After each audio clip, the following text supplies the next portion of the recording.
저는 지난 40년간 시골에서 사과 농사를 지어왔습니다. 남편이 세상을 떠난 후에도 혼자서 묵묵히 농사를 지었죠. 그 세월 동안 제가 가장 행복했던 순간은 수확한 사과를 들고 서울에 있는 아들 집을 방문할 때였습니다. 하지만 그것도 이제는 추억이 되어버렸네요. 사과밭에 서리가 내리기 시작하면 과일은 더욱 붉게 물이 듭니다. 오늘도 전 새벽 4시에 일어나 밭으로 나왔어요. 굽은 허리를 짚으며 나무 사이를 거닐다 보면 문득 예전 생각이 나곤 합니다. 아들 성수가 아직 걸음마도 떼기 전 여기서 엉금엉금 기어다니던 모습이 떠오르면 절로 미소가 지어지죠. 성수 어머님, 오늘도 일찍 나오셨네요. 옆집 순자 씨가 밭두렁에서 고개를 내밀었습니다. 순자 씨는 저보다 10년은 젊지만 우리 동네에서 제일 마음 맞는 이웃이에요. 요새도 허리 아프시다더니 왜 이러고 계세요? 병원은 가보셨어요? 아이고, 괜찮아. 진통제 먹으면 되는데 뭐. 그러다 큰일 나요. 서울 큰 병원에 한번 가보셔야 해요. 우리 시동생이 추천해준 병원이 있는데 허리 아픈 데는 그 병원만 한 데가 없대요. 순자 씨 말에 고개를 절레절레 저었지만 사실 허리 통증이 점점 심해지고 있었어요.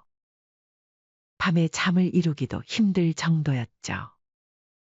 내일 나랑 같이 가요. 어차피 저도 서울 볼 일 있어서 가는데 모처럼 같이 가시면 좋잖아요. 순자 씨의 말에 잠시 망설였습니다. 문득 서울 하는 생각에 가슴 한켠이 저려왔어요.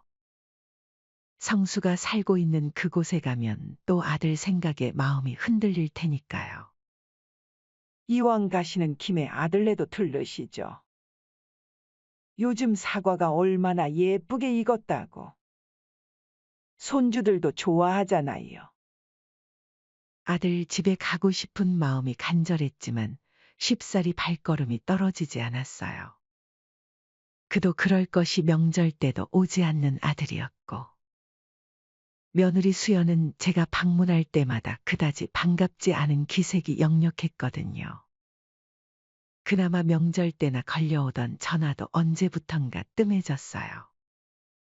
아들 목소리가 그리워 제가 전화를 걸면 늘 회사가 바쁘다며 짧게 통화를 끝내곤 했죠.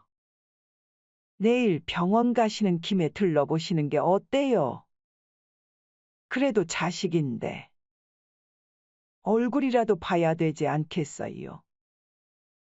순자 씨의 말이 가슴에 와닿았습니다. 밤새 고민하다가 결심했어요. 오랜만에 서울 가는 길, 성순에 들러볼 생각에 가슴이 설렜습니다. 날이 밝자마자 가장 예쁘게 익은 사과들을 골라 담았어요. 성수가 어렸을 때부터 즐겨 먹던 홍로 품종이에요. 며느리 수연이 임신했을 때 입덧할 때도 유독 이 사과만 먹었다고 하더라고요.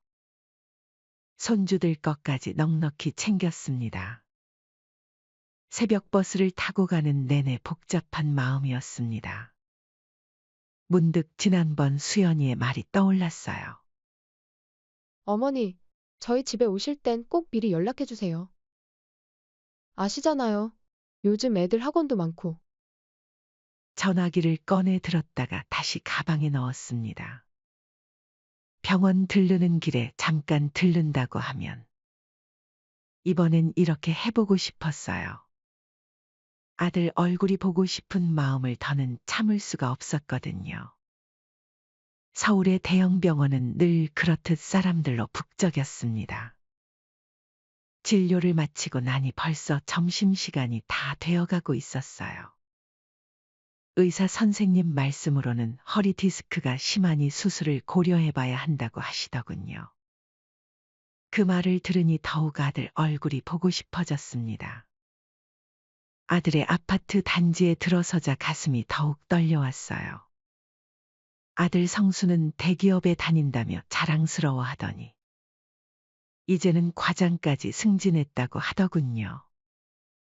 그 말을 듣고 얼마나 기뻤는지 몰라요. 엘리베이터를 타고 15층으로 올라가는 동안 문득 불안한 예감이 들었습니다. 이렇게 갑자기 찾아와도 될까? 하는 걱정이 밀려왔지만 이미 돌아갈 수는 없었죠. 1503호 앞에 서서 잠시 망설였습니다. 초인종을 누르기도 전에 안에서 들리는 이야기 소리에 귀가 솔깃해졌어요. 여보, 이제 어떡하죠? 회사 돈을. 걱정 마. 어떻게든 될 거야. 성수와 며느리 수연이의 대화였습니다. 그 순간 제 손에 들린 사과 상자가 천근만근 무거워졌어요. 돌아갈까? 고민하던 그때 안에서 걸어 나오는 발소리가 들렸습니다. 떨리는 손으로 초인종을 눌렀어요. 문이 열리고 며느리의 놀란 얼굴이 보였습니다. 그리고 그 뒤로 성수의 굳어진 표정이 보였죠. 어머니, 이렇게 갑자기 오시면 어떡해요? 며느리의 목소리에는 당혹감이 가득했습니다. 현관문은 겨우 손바닥 크기만큼만 열린 채였어요. 그 좁은 틈 사이로 보이는 며느리의 얼굴이 굳어 있었죠. 그게 미안하다. 마침 병원에 들를 일이 있어서. 지나가는 길에 손주들 얼굴이나 보고 가려고. 할머니다. 조용히 해. 민철아. 방으로 들어가. 며느리가 뒤를 돌아보며 날카롭게 소리쳤습니다. 어머니, 오늘은 정말 안 될 것 같아요. 손님도 오시기로 했고, 애들 학원도 가야 하고. 그래도 잠깐만이라도. 아니면 이사과라도 받아가렴. 어머님, 저희 냉장고에 과일 많아요. 어제도 마트에서 사과 한 박스 샀는데. 그리고 어머니, 제발 오실 때는 연락 좀 하고 오세요. 매번 말씀드리잖아요. 갑자기 오시면 저희도 당황스럽고. 수연아, 누구야? 안에서 아들 성수의 목소리가 들렸습니다. 엄마? 어머니가 왜? 성수가 현관으로 나왔습니다. 하지만 그의 얼굴에도 반가움의 기색은 없었어요. 어머니, 갑자기 왜 오셨어요? 전화도 없이. 성수야, 미안하다. 너희들 바쁜 거 알지만. 이렇게라도 와보지 않으면 너희 얼굴 볼 수가 없어서. 어머니, 그래도 이렇게 갑자기 오시면 곤란해요. 저희도 계획이 있고 살림이 있는데. 며느리가 한숨을 쉬며 말했습니다. 그리고 어머니, 이런 무거운 걸 왜 자꾸 들고 오세요? 허리도 안 좋으시다면서. 너희들이 좋아하는 거라서. 에휴. 어머니, 저희 입맛에 맞추실 필요 없어요. 그냥 편하게 지내세요. 이런 거 안 가져오셔도 되니까. 현관문이 쾅 하고 닫혔습니다. 그 소리가 제 가슴에 대못을 박는 것만 같았어요. 한참을 그 자리에 서 있었습니다. 엘리베이터를 타고 내려오는 동안 자꾸만 눈물이 나려고 했습니다. 그렇게 아파트 단지를 빠져나오는데 뒤에서 누군가 부르는 소리가 들렸어요. 할머니. 할머니. 돌아보니 우리 막내 손주 하연이었습니다. 학원 가방을 맨 채로 뛰어오고 있었어요.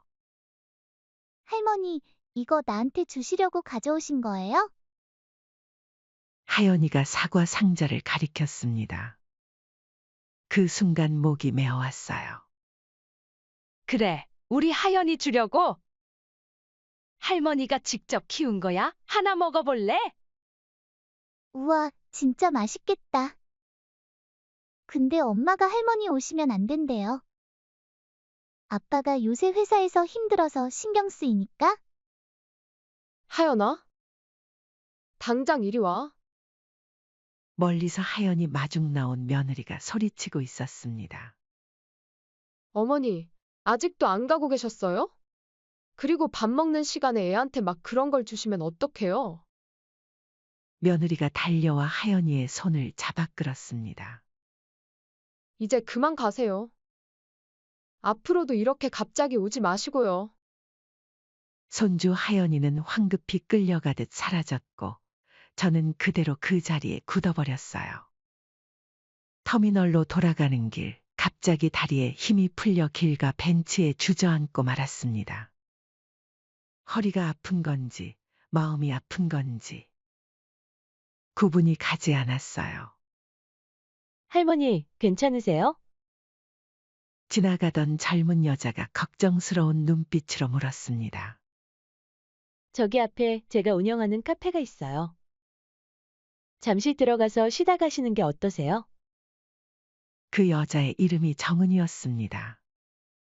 카페 주인이었죠. 따뜻한 차를 마시며 이야기를 나누다 보니 마음이 조금은 가라앉는 것 같았어요. 할머니, 사과 정말 맛있네요. 이런 사과는 처음 먹어봐요. 마트에서 파는 것과는 차원이 다르네요. 정은 씨가 제가 들고 있던 사과를 베어 물며 말했습니다. 요즘 사과들은 보기에만 예쁘지 맛은 없잖아요. 근데 이건 달달하면서도 단단하고 정말 귀한 사과예요. 그래요? 우리 아들도 어렸을 때는 이 사과를 그렇게 좋아했었는데. 할머니, 혹시 이 사과 저희 카페에서 팔아보면 어떨까요? 정은 씨의 말에 고개를 들었습니다.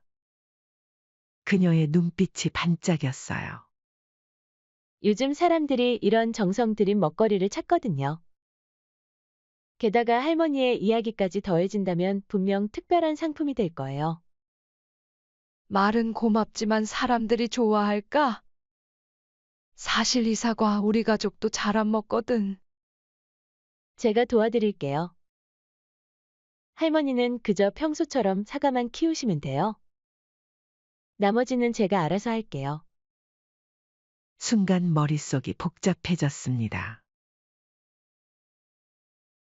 그동안 사과는 그저 성순의 가족에게 전해주기 위한 것이었는데 터미널로 향하는 길, 정은 씨가 명함을 건네며 말했습니다. 다음 주에 시간 되시면 다시 오세요. 그때 자세히 이야기 나눠요. 분명히 사람들이 좋아할 거예요. 집으로 돌아오는 버스 안에서 창밖을 바라보며 생각했습니다. 오늘 하루가 꿈만 같았어요. 밤이 되어 전화기가 울렸습니다. 성수였어요. 어머니, 오늘 죄송해요. 어쩔 수 없었어요. 아시잖아요. 그래, 미안하다. 앞으로는 연락하고 오세요. 그리고 어머니, 혹시 돈 좀 있으신가요? 전화를 끊었습니다. 이제는 더 이상 듣고 싶지 않았어요. 그날 밤 처음으로 제 삶을 돌아보게 되었습니다. 남편 없이 혼자 아들 키우느라 허리가 굽도록 일했던 세월. 그 모든 것이 이제는 제게 돌아오는 게 하나도 없다는 게 너무 서글펐어요. 창밖으로 보이는 사과나무들이 달빛에 희미하게 빛났습니다. 그러다 문득 정은 씨의 말이 떠올라 다음날 명함에 적힌 번호로 전화를 걸었죠. 어쩌면 이제는 제 인생을 새롭게 시작해야 할 때인지도 모르겠다는 생각이 들었습니다. 그렇게 우연한 계기로 정은 씨와 함께 시작한 사과 판매는 생각보다 더 큰 성공을 거뒀습니다. 시골 어머니의 정성 담긴 유기농 사과라는 콘셉트로 시작한 카페 판매가 입소문을 타더니 어느새 전국 각지에서 주문이 밀려들었어요. 운도 좋았어요. 그때는 한창 유기농이 대세였던 시기였거든요. 어머님, 이제는 납품 계약 문의도 들어와요. 백화점에서도 연락이 왔다니까요. 정은 씨의 얼굴에는 늘 웃음이 가득했습니다. 처음에는 카페에서 조금씩 팔기 시작한 제 사과가 SNS에서 화제가 되면서 전국 각지에서 주문이 들어오기 시작했어요. 이런 맛있는 사과는 처음이에요. 어머니의 정성이 느껴져요. 시중에 파는 사과와는 달라요. 이게 진짜 사과 맛이죠. 손님들의 칭찬이 이어졌고 정은 씨는 제 이야기를 예쁘게 담아 포장을 만들었습니다. 어머님, 이제는 매장도 하나 내야 할 것 같아요. 카페에서 파는 것만으로는 감당이 안 돼요. 정은 씨 말대로였어요. 사과를 사려고 줄을 서는 손님들로 카페가 매일 붐볐고 온라인 주문은 하루가 다르게 늘어났습니다. 시골 할머니의 사과가 SNS에서 대박났다. 는 기사도 났어요. 방송국에서 취재도 오고 백화점에서는 입점 제안이 들어왔습니다. 제가 평생 농사 지으며 꿈꾸지도 못했던 일들이 현실이 되어가고 있었죠. 매일 아침 사과밭에 나가는 일이 더욱 즐거워졌습니다. 농사일이 힘들 때면 정은 씨가 보내준 손님들의 감사 편지를 읽곤 했어요. 제 사과를 먹고 어린 시절 할머니 집이 생각난다는 분도 있었고, 아픈 부모님께 드렸더니 처음으로 맛있게 드셨다는 분도 있었죠. 그러던 어느 날이었습니다. 어머니, 오랜만이에요. 며느리 수연이 환한 얼굴로 카페에 들어섰습니다. 석 달 전만 해도 문전박대하던 그 며느리가 이제는 마치 다른 사람처럼 달라져 있었어요. 어머니, 이제 왜 연락도 안 하세요? 너무하시네요. 저희가 얼마나 어머니 보고 싶어 했는지 아세요? 그래. 갑자기 웬일이니? 아니, 어머니 사업이 이렇게 잘 되고 계시다고 해서 축하드리러 왔죠. 성수 씨도 어머니 자랑을 엄청 하더라고요. 순간 가슴이 덜컥 내려앉았습니다. 그동안 연락 한 번 없던 아들이 갑자기 제 자랑을 했다니 석연치 않은 느낌이 들었어요. 어머니, 저희도 이제 도움이 될 수 있을 것 같아요. 성수 씨가 회사 다니면서 경영 공부도 많이 했고, 어머니 사업 더 크게 키워드릴 수 있을 것 같아요. 며느리 수연이의 말에 정은 씨가 커피를 내오며 끼어들었습니다. 어머님은 이미 저와 함께 사업을 하고 계시는데요. 아, 정은 씨. 그래도 저희가 어머님 자식이잖아요. 어머님 사업인데 자식이 도와드리는 게 당연하죠.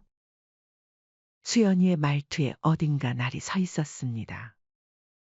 정은 씨도 그걸 느꼈는지 표정이 굳어졌어요. 다음 날은 아들 성수가 찾아왔습니다. 어머니, 이제 그만 고생하시고 저희한테 맡기세요. 제가 회사에서 배운 경영 노하우도 있고 어렸을 때 엄마가 농장 운영하는 것도 보고 자랐으니 사업 더 크게 키워드릴게요. 성수야, 지금도 충분해. 정은 씨가 잘해주고 있어. 정은 씨가 뭘 안다고요? 어머니, 이건 우리 가족 일이에요. 남이 끼어들 일이 아니라고요. 솔직히 말해서 정은 씨가 우리 덕 본 거잖아요. 성수의 말에 화가 났습니다. 제가 어려울 때는 외면하더니 이제 와서 이게 뭔가요? 어머니, 잘 생각하셔야 해요. 세상에 사기꾼이 얼마나 많다고요. 역시나 아무리 제 아들이지만 돈 냄새 하나는 기가 막히게 맞더군요. 아들은 제 사업에 투자까지 하겠다며 지분을 요구했어요. 성수야, 이건 내가 처음부터 정은이와 함께 시작한 거야. 내가 끼어들 일이 아니야. 어머니! 고집 좀 그만 부리세요. 제가 얼마나 어머니 생각했는지 아세요? 이제 와서 남인정은 씨 편만 드시고 남이라고? 널 문전박대할 때 정은이는 나를 따뜻하게 맞아줬어. 내가 언제 나를 생각한 적이 있었니? 그날 이후 성수와 며느리 수연이는 매일같이 찾아왔습니다. 처음에는 달콤한 말로 회유하더니 점점 태도가 달라졌어요. 이튿날 아침 평소처럼 사과밭에서 일하고 있는데 아들 내외가 또 찾아왔습니다. 어머니, 우리 얘기 좀 해요. 며느리 수연이가 달콤한 목소리로 말을 걸었습니다. 어머니, 이제 와서 남인정은 씨랑 똑같이 하시면 안 되죠. 저희가 얼마나 서운한지 아세요? 자식인 저희를 두고 왜 남이랑? 그래, 너희가 서운하다고. 내가 얼마나 서러웠는지는 생각해봤니? 사과나무 사이로 불어오는 바람이 차가웠습니다. 문득 그날이 떠올랐어요. 한겨울에 문 앞에서 쫓겨났던 그날의 기억이. 어머니, 그때는 저희가 잘못했죠. 인정할게요. 이제는 달라질 거예요. 그러니까 저희가 효도하겠다는 거잖아요. 어머니도 이제 일 그만 쉬시고요. 효도? 지금 와서 그런 말이 나오니? 어머니, 저희가 자식이잖아요. 이런 중요한 일을 왜 남이랑 하세요? 피도 안 섞인 정은 씨가 뭐라고. 그때였어요. 참았던 울분이 터져나왔습니다. 남이라고? 그래, 정은이는 남이야. 하지만 그 남인 정은이가 너희보다 더 따뜻하게 대해줬어? 내가 쓰러질 것 같을 때 손잡아준 건 정은이었고, 내 이야기에 귀 기울여준 것도 정은이었어? 어머니, 너희는 어디 있었니? 내가 아파서 쓰러졌을 때도, 추운 겨울밤 혼자 울며 밤을 지새울 때도. 너희는 어디 있었어? 그래도 저희가 자식이에요. 피는 물보다 진하다고. 피가 진하다고? 그럼 왜 그동안 나를 홀대했니? 이제 와서 내가 잘 될 것 같으니까 찾아온 거잖아. 아들 성수가 발끈했습니다. 어머니! 그렇게 말씀하시면 섭섭해요. 저희가 지금까지 어머니 생각 안 한 줄 아세요? 그래도 어머니 자식인데 그만해. 더는 듣고 싶지 않아. 제 목소리가 떨렸습니다. 너희가 나를 어머니로 생각한 적이 있기는 했니? 문 앞에서 쫓겨나고. 재작년이었나? 그때 찾아갔을 때는 컵라면 하나 던져주고 다 드셨으면 이제 가시죠라고 했지? 6시간 걸려 찾아갔는데 그거 하나 먹고 바로 가라고. 그게 자식이 어미한테 할 수 있는 일이야? 어머니, 그때는? 이제 와서 사업이 잘 된다니까 찾아와서 지분을 달라고. 너희한테 맡기라고? 그동안 나를 뭘로 본 거니? 제 눈에서는 눈물이 멈추지 않았습니다. 난 너희한테 엄마 노릇 하느라 평생을 바쳤어. 하지만 너희는 어떻게 나에게 그럴 수 있니? 그때였습니다. 수연이 성수를 툭 치며 말했어요. 여보, 이제 그만해요. 저 고집 좀 봐요. 어차피 어머님 설득 못할 것 같은데 그냥 까죠. 나가. 당장 나가. 제 고함 소리에 사과밭이 울렸습니다. 이제 너희 얼굴 보고 싶지 않아. 다시는 오지 마. 이제 너희는 남이야.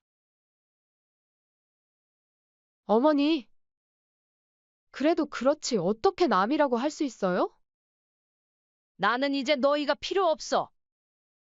너희처럼 돈에 눈먼 자식보다는 진심으로 나를 딸처럼 생각해주는 정은이가 낫다. 그날 이후 아들 부부는 다시는 찾아오지 않았습니다. 그러다 얼마 후 걱정했던 일이 벌어졌죠. 성수가 다니던 회사가 재정난을 겪어 대대적인 구조조정으로 인해 아들이 회사에 잘리게 된 거죠. 하지만 전더는 마음 쓰지 않았습니다. 하지만 이와 반대로 저희 사업은 더욱 번창했어요. 백화점 입점은 물론 전국 각지에 매장도 생겼습니다. 요즘도 가끔 성수와 수연이 마트 앞에서 제 사과를 보고 서성인다는 이야기를 들어요. 하지만 전 이제 행복합니다. 진정한 가족의 의미를 알게 해준 정은이가 있으니까요. 돈보다 중요한 게 진심이라는 걸 이제야 알게 되었네요. 그날 이후로 3년이 흘렀습니다. 어머님, 이제는 해외 수출도 시작해요. 일본이랑 계약도 성사됐어요. 정은이는 여전히 처음 만났을 때처럼 해맑게 웃었습니다. 이제는 제 딸이나 다름없는 사람이 되었죠. 정은아, 너무 무리하는 거 아니니? 어머님, 걱정 마세요. 어머님의 정성이면 충분해요. 어머님이 키우신 사과는 특별하니까요. 정은이의 말처럼 사업은 순조롭게 진행되었어요. 얼마 전에는 정부에서 주관하는 농산물상도 받았답니다. 시상식장에서 상을 받는데 문득 성수 생각이 났었죠. 어머님, 성수 씨 소식 들으셨어요? 정은이가 조심스럽게 물었습니다. 그래, 나도 들었다. 회사 잘리고 지방으로 내려갔다고 하더라. 며느리랑도 별거 중이라고. 가슴 한켠이 아려왔습니다. 그래도 이제는 예전처럼 아프지 않았어요. 어머님, 어제 성수 씨가 찾아왔었어요. 카페에. 그래? 많이 달라져 있더라고요. 어머님 용서를 구하고 싶다고. 말을 하다 말고 정은이가 잠시 망설였습니다. 성수 씨가 편지를 남기고 갔어요. 봉투를 건네받았습니다. 떨리는 손으로 편지를 펼쳤어요. 어머니, 죄송합니다.